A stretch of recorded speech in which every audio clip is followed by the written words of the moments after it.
Hello সবাইকে, কেমন আছো তোমরা সবাই? আশা করি সবাই খুব ভালো আছো। এটা ছিল জন্মাষ্টমীর আগের দিনকার ব্লগ। এখানে দেখো আমি আর মা চলে এসেছিলাম। এই মানে আমাদের ঘরের গোপুর একটা চুড়ি ছিল, মানে হাতের বালা টাইপের। ওটা অনেকটাই বড় হয়ে যাচ্ছিলো, এই জন্য ওটাকে আমরা এক্সচেঞ্জ করি এবং আরও কিছু টাকা দিয়ে এই ছোটো ছোটো সুন্দর বালা দুটো এবং এই মল দুটো কিনেছিলাম।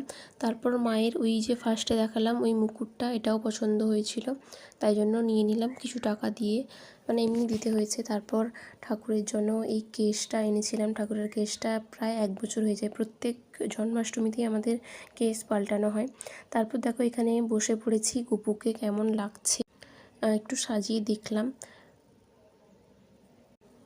কারণ জন্মাষ্টমীর দিন আরও একটা অন্য জামা, মানে এই জামাটা, এটা হচ্ছে জন্মাষ্টমীর পরের জন্মাষ্টমীর দিন এই জামাটা পরিয়ে দেখবো বলে আগে থেকে দেখিয়ে নিয়েছিলাম।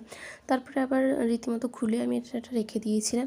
তারপর দেখো এখানে জন্মাষ্টমীর দিন আমি ভালো করে গপুকে চান করে দিচ্ছিলাম একটু ঘি, মধু আর দুধ দিয়ে। তারপর দেখো এখানে পুরো রেডি হয়ে গেছে। তোমরা দেখে জানিও তো কেমন লাগছে আমার গপুকে। এই জামাটাও খুব সুন্দর হয়েছে, এটা ঋতুমাসে দিয়েছিল। আর আগের দিনকার আমরা গিয়ে ওই হারটা নিয়ে এসেছিলাম আর একটু বালা টাইপের নিয়ে এসেছিলাম, মানে যেরকম হয় পুঁথি দিয়ে তৈরি। তারপর এখানে দেখো এখানে সব কিছু ভোগ নিবেদন করা হয়েছে ঠাকুরের কাছে। এটা এই জায়গাটা সুন্দর করে আমরা সাজিয়েছি। কিছুটা আগের দিন সাজিয়েছিলাম আর কিছুটা জন্মাষ্টমীর দিন সকালেই সাজিয়েছি। তারপর এখানে সুন্দর করে সাজিয়ে নিচ্ছে দাদু। আর দেখো এখানে ভালো করে সব কিছু আমরা যেরকম হয় ঠাকুরের কাছে সুন্দর করে যা সব জিনিস লাগে ঠাকুরের পুজোর জন্য, সেই সব জিনিসও আমরা নিয়ে এসেছিলাম ছাদ থেকে। আমাদের ঠাকুরঘরটা হচ্ছে ছাদে, ওখান থেকে আমরা সব কিছু জিনিস নিয়ে এসেছি। আর এখানে সব কিছু হয়েও গেছে, এবার পুজো হবে।